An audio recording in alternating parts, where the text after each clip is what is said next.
So the thoughts actually started around 6 to 8 months back.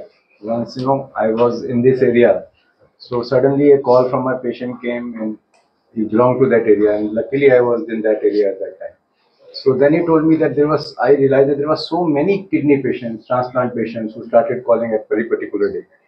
And I had no idea that we had so many kidney problems in this adjoining area.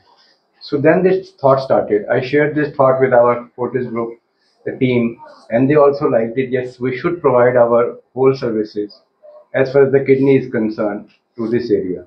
So that led triggered the whole thing. And that is why we are here along with our radiation oncology services.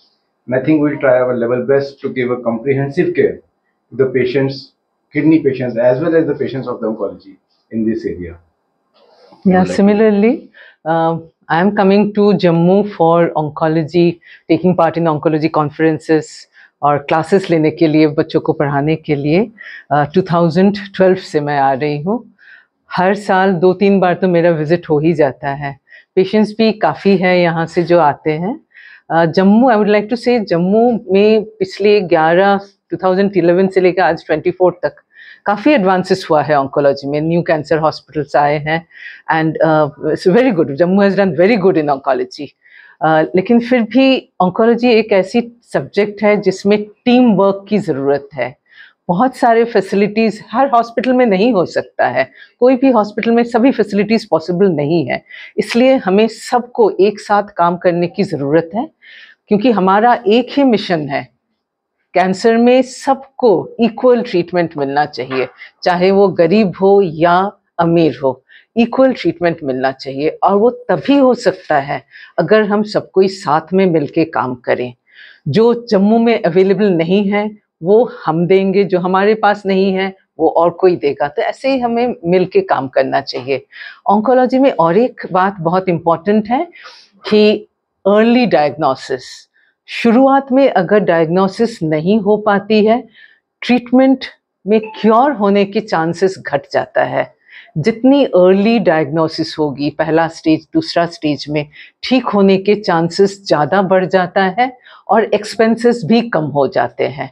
जैसे जैसे stage बढ़ते जाता है, पहला stage से तीसरा stage, चौथा stage आ जाता है, फिर ठीक होने के चांसेस घट जाते हैं और एक्सपेंसेस बढ़ जाते हैं. इसीलिए जो गोल्डन पीरियड है, शुरुआत में हमें कैंसर को पकड़ना है. और इसके लिए भी हमें कैंसर जो स्पेशलिस्ट हैं, हमें ही पहला स्टेप लेना चाहिए. हमें सबको बताना चाहिए कि कैंसर की हम कब डायग्नोस करें, कब हम शक करें, कौन सा सिम्टम हमें हो कि तब हमें कैंसर के लिए जांच कराना चाहिए. ये सारी चीज़ें हमारे शेयर करने का हमारा विचार है. इसलिए फोर्टिस हम यहाँ पे आए हैं, and along with Starmed hospital, she is a very old friend. So हम लोग साथ में मिलके ये काम कर रहे हैं. Let's hope we give the best to all the patients over here. और हमारे पास अभी MRI लिनैक मशीन आई है. ये इंडिया में दूसरी ही है. अगर हम north India, western India, eastern India लेते हैं, की है ये मशीन, और ये अभी तक द फाइनेस्ट मशीन है फॉर कैंसर ट्रीटमेंट. ऐसा नहीं कि सभी पेशेंट्स को हम ट्रीट कर सकते हैं, लेकिन बहुत सारे पेशेंट्स इसका फ़ायदा उठा सकता है.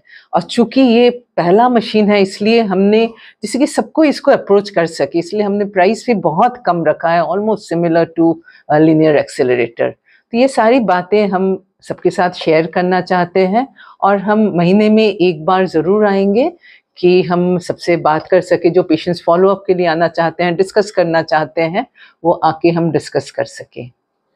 24 सर्विस का within the span of I think 1 year we are getting into this कि एटलीस्ट 24 hours फैसिलिटी अवेलेबल रहे.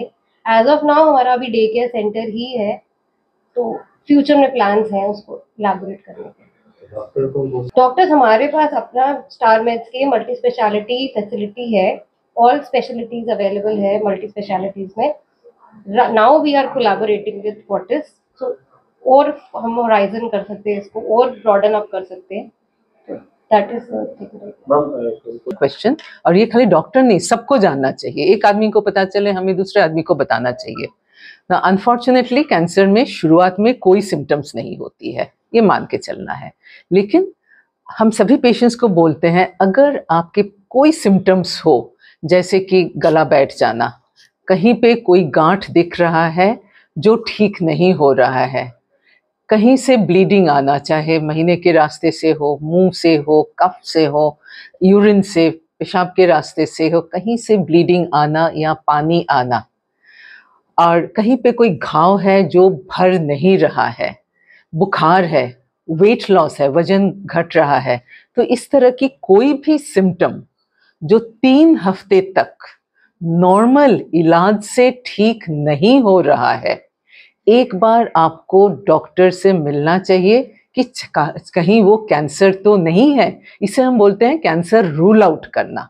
कोई सिम्टम अगर 3 हफ्ते से कोई नॉर्मल मेडिसिन से ठीक नहीं हो रहा है, एक बार ज़रूर राय लेना चाहिए कि कहीं ये कैंसर तो नहीं है, क्योंकि शुरुआत में पता चले it is curable, most of the cancers are curable.